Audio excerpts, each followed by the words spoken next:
There's a very specific reason that I want to go over problem number 10 with you. And it's because it's our first time having to see the difference between, you're going to hear me say this, a global GCF and a local GCF. So we need to do this because we've never done this before. So I was just kind of waiting for someone to get here, and it has happened. So let's go through number 10. It won't be the last time it happens. So when you recognize problem 10 as a 4-term, what right away do you know is our strategy? What is this? What category in our notes does this go into? Grouping. Good, for sure. 100% for the win. If it's got 4 terms, we're going to group it. So right away, at least that pockets us into that section of our notes, and we go, okay, I know what to do.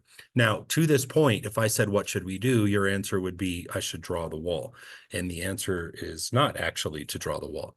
You need to remember that before you do anything on this quiz, you should hear this because this will make the difference between an A and a D. Before you do anything on any problem, you must pull out the greatest common factor from the whole problem. Now, if you go back and look at any other grouping problems that we've ever done, this has never been an issue. However, it is now. I'm really GCF heavy on this quiz. And so when I look at problem number 10, I see, I'm going to just copy it up here for anyone that might actually be, I don't know, like watching this or something. So what do you notice right away about this polynomial? Say, I can't hear you. Right, there's a negative at the front. So we know right away to pump the brakes and not proceed. So this goes for grouping, lookalikes, squares, cubes, quadratics. Any polynomial, if it starts with a negative, we do not want a green light into actually doing the problem. What we want to do is slow down and do the GCF. So first things first, we're going to get a negative out of the whole problem. What else can we pull out of 8, 24, 18, and 54? A 2. And we need to do this now. So we're going to take the negative and the 2, we're going to pull it out, and we're going to rewrite the problem. I'm going to say this a lot of times until I'm sure that you've all heard me. You must GCF before you start the problem. And that's actually a bit of a lie. You could proceed without the GCF. It's just a lot harder because then you got to find it later and sift it out, and it's a pain. So just get it out right away, put it in the front, rewrite the problem. What is the first term now going to be? 4x cubed. Good. Next term. Plus 12x squared. Next term. Minus 9x in the last term. Minus half of 54, which is 27. Are you with me so far? What I just told you is going to apply to, I'm telling you, like 75% of the problems that you need to do.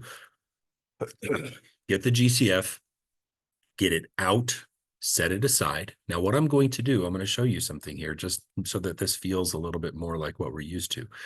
I'm going to take my GCF and I'm going to put it in timeout, like over here. I'll say you, sit, stay. Even if it had an X with it, I would still take it and I would put it in timeout. And the reason I do this is because I don't want the problem to be in parentheses, because then we're going to add more parentheses, as you know, when we do the wall method, the grouping. So I want to get the -2 out, do the problem now like normal, and then the -2 will come back in later. So the white problem that you now see on the TV is what we'll do. Good so far? So now if I say, what should we do? The answer is draw the wall. What is the GCF? By the way, that -2 is a global GCF. When you hear me say that, what I'm referring to is that's a GCF that is global to the entire problem, okay? What we're about to find are 2 local GCFs. Those are little pocketed GCFs that are only local to parts of the problem. So when we look at the left side of the wall, what is that local GCF going to be? What can I get out of both of these terms? I can get, good job, I can get out of 4 and an x squared. And what does that leave behind? Love it. Just like that. Okay, now we're going to go past the wall and we're going to drop our minus sign like we always do. And then we're going to do some math. What can you get out of 9x and 27? Yep, and we already got the negative, so we're just, you're fine. So, but we're going to get the 9 now. And then what's that going to leave behind? X plus 3. Notice my timeout guy over there, the red guy, he's still just leave him over there. If you let him mingle, the whole problem is going to look weird. And I just want to show you what this would have looked like had I left it here. Had I left the negative, don't do what I'm about to do. Had I left the -2 here, then it looks like this. And you see how we got parentheses just coming out the wazoo? So that's why I like to put that GCF in timeout and just get it out of the way so I'm not inundated with parentheses. It just looks confusing. Let's finish the yellow and white problem. Let's keep going. And then when we're all done, then we'll slap that -2 back on there. So what's my first factor going to be? X plus 3. And these can go in either order. And then my other one is 4x squared minus 9. And again, if this were the only problem, would we say we're done? No. I see a difference of 2 squares, right? 4x squared is a square, 9 is a square, and minus is what we want. And so I can take this one, I'm going to underline it in green for you, and I can take it a step further. So it drops into 2x plus 3 times 2x minus 3. And then I copy my dead factor back down. And under normal circumstances, that would be a final answer. But we remember, bless you, we remember the guy we have in timeout, right? So the final answer is this in this red box. The -2 is a global GCF. It's a GCF for the whole problem. The yellow things were the local GCFs, just local to parts of the problem. Does that make any sense at all? Yes. So I hope you heed my advice. Take your GCFs out right away. Right away, do the problem, bring your GCFs back. I'm just going to keep this going. Obviously, I'm going to pause the recording, but if you have other questions, just ask. If I look busy, it's just because I'm working and getting things done. But your questions are a trillion times more my priority during this class than whatever I'm working on. Got it? Whatever I'm working on can wait. Your request, you are my priority right now.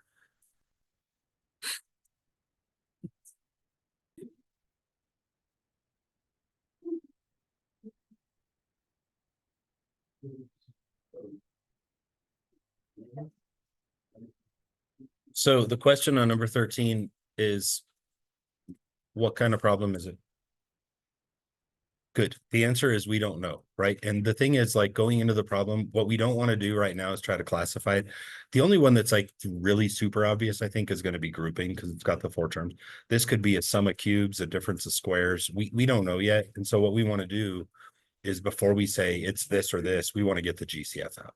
And what is the GCF? Perfect. So if I pull out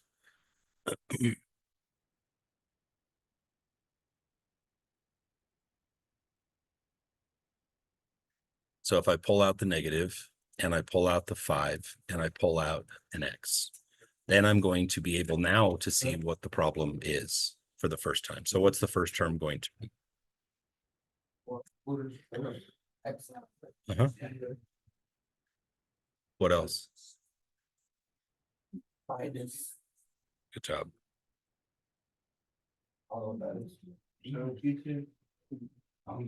It's 256. Yeah.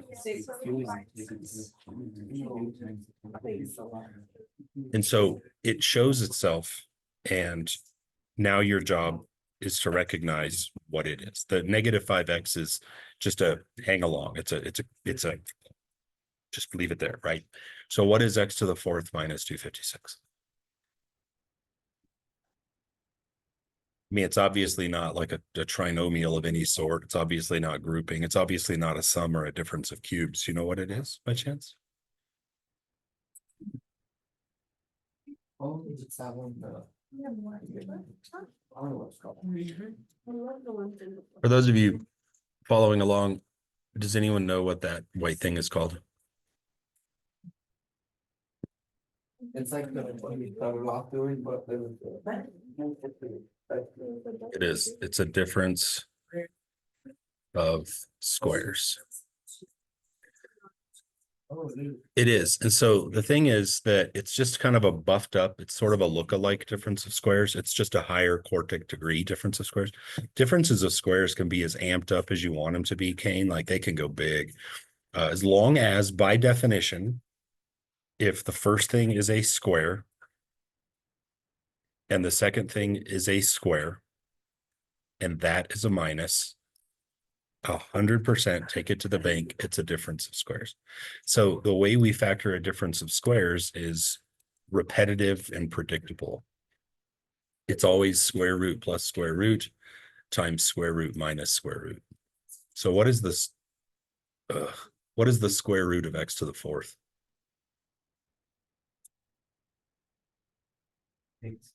Nice job. It is x squared. When you take the square root of something, you just take half of its exponent. So we're going to put x squared there and there. What's the square root of 256? Okay. It's on your cheat sheet that I gave you a while back. But I mean, calculator's fine too, whatever. It is 16. Very good, Hugo. So I'm going to put a 16 here and a 16 here, and then a plus and then a minus. So that's a buffed up difference of squares, but as always is the case, it's our job to assess every step along the way and say, are we done? What do you think? There's still meat on that bone. What do you see? I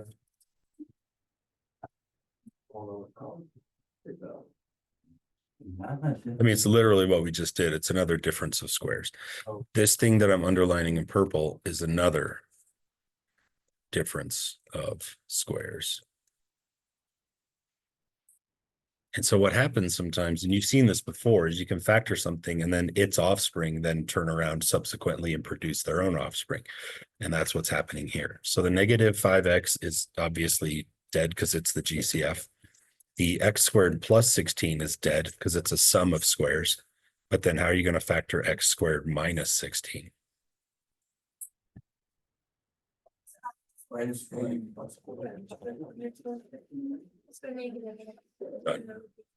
So that's your first good look at a sort of a buffed up difference of squares. There were only like 6 of you listening, the other 10. It'll be interesting to see what they do, but like that's what happens with that. Yeah, got it? So watch out for that.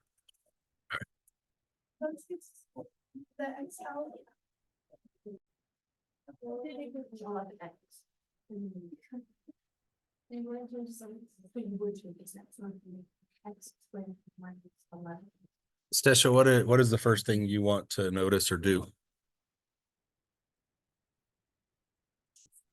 Good for you. Warms my heart to hear you say that. So what is the GCF? Perfect. So if we pull out negative 5x, what are we left with? So it would be negative x and then minus. Perfect. So now the white problem reveals itself, and now it's your job to say, who are you? Like that's really the key. So what is it?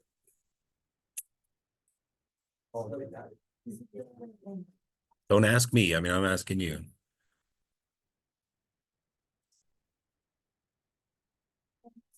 Certainly not a difference of squares or a sum of cubes or a difference of cubes. Those will always be identifiable by the fact that there's only 2 terms. So, I mean, you know right away it's not a difference of squares because there's a 15x to the 4th in the middle. So difference of squares by nature will always look the same. It'll be something squared minus something squared and nothing else. Okay. And sum of cubes, difference of cubes, same thing. They'll just be the 2 terms. So those are easy to identify. So that takes us down to, it's not grouping because it's got 3 terms. It takes us down to, is it a quadratic or is it a lookalike? It's going to be one of those 2.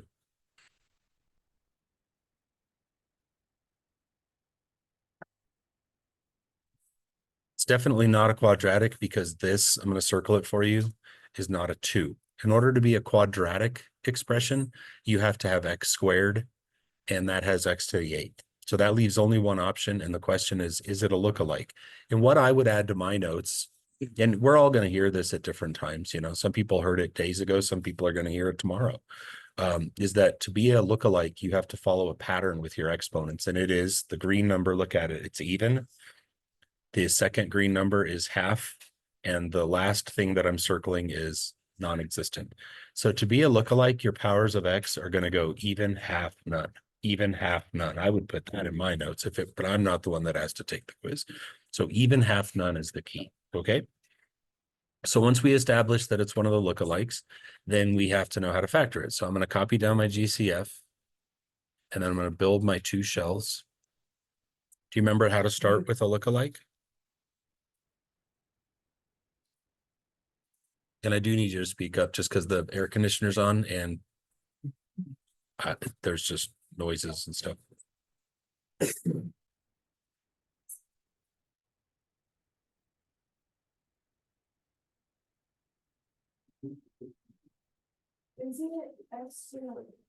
It is. So we're going to divvy it up into X to the fourth and X to the fourth.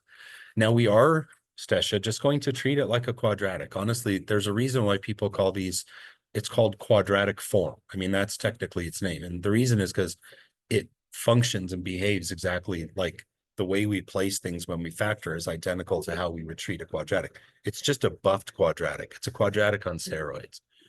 So now the question is, what are the signs going to be? Right. Yeah, they're fine. So 1 plus and 1 minus, and then we got to figure out the numbers that are going to work.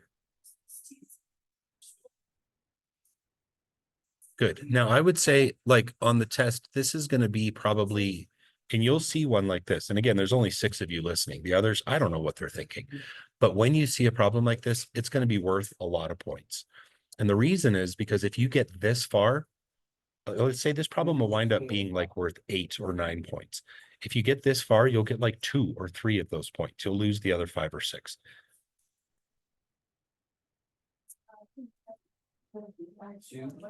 It's a difference of squares. Very good. So let's say that I'm one of the listeners and I'm paying attention and I go further. So here's what it looks like now. I have negative 5x. I have my dead factor because there's a plus in there. And then I have a new difference of squares. What's that difference of squares going to factor down into? It would be. And it's again, which is why, yes, you just had your aha moment, which is why not all problems are created equal on the quiz. Some problems are worth 3 points. Like you just do it and it's done, easy. Some problems are worth a lot because there's a lot that I'm asking you to do, because even this is not the final answer. It's an instance of offspring continuing to create offspring, right? So I'm going to have my negative 5x, my dead factor, and then finally, I know I'm going to be done here because linear factors cannot produce more factors. Only quadratics and above have a chance to produce more. Once you get it down to X to the first power, dead. Do you see why that's worth a lot of points? Yep.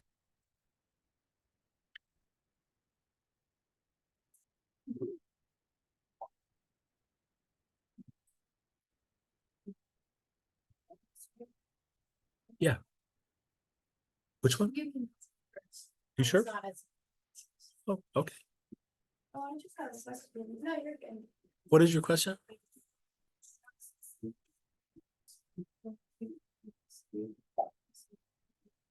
You need to know it's a difference of cubes, first of all, right? So what's your A value?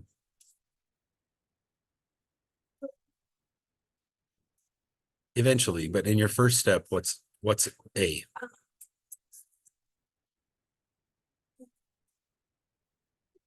Good job. So when you do your A and B values, you're taking the cube root.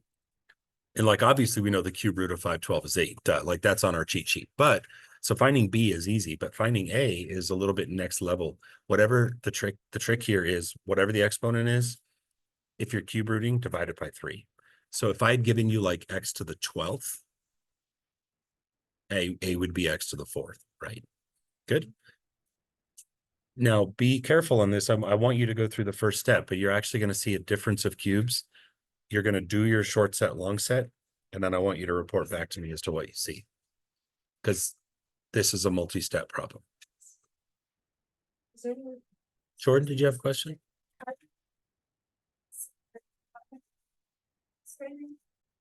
So if you start, first off, this is a very buffed up difference of cubes, right? So good job recognizing that. And as soon as we see cubes, obviously there's no GCF, then our A value is x to the 9 divided by 3, which is 3. And our B value is just the cube root of 512, which is 8. Good to hear? And then we hop in, and as soon as we know it's cubes, we just instinctively build our short set, long set. What's going to go in short set? Nice job.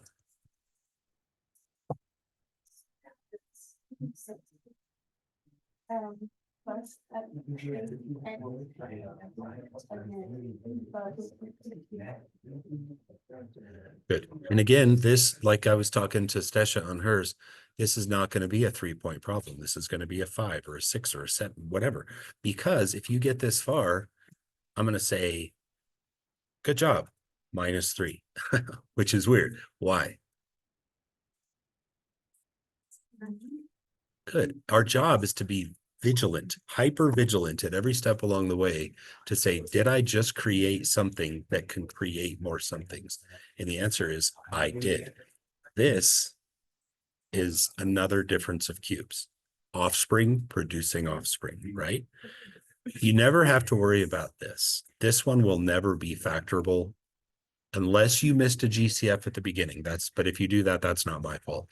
Assuming I've done that.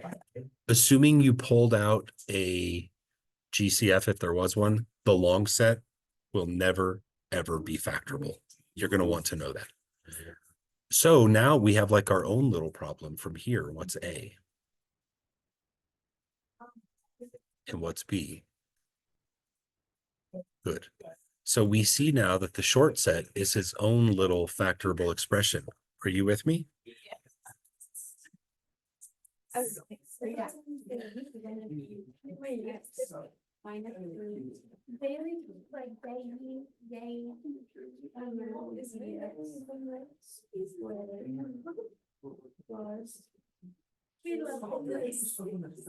can't hear you because of whatever's going on over here. So either they have to shut up or you're going to have to speak up.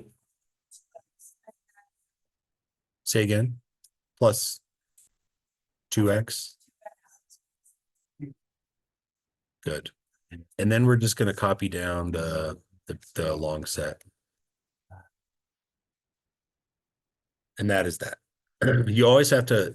So again, long set.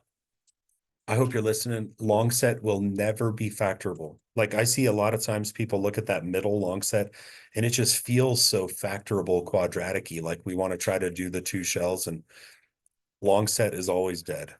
That's good to know. Yeah, good. Yeah, Kate. Could you have done that just all at once by 9? Or do you have to go like cube to cube? Yeah, you gotta step it out. It's got to be first broken down as a difference of cubes on its own, and then the short set is its own difference of cubes. Yeah, sorry. I hope that made sense. Yeah. You and Stesh are hitting some pretty wicked hard problems back there today, so good job. You're starting to find all the nasties, so good work.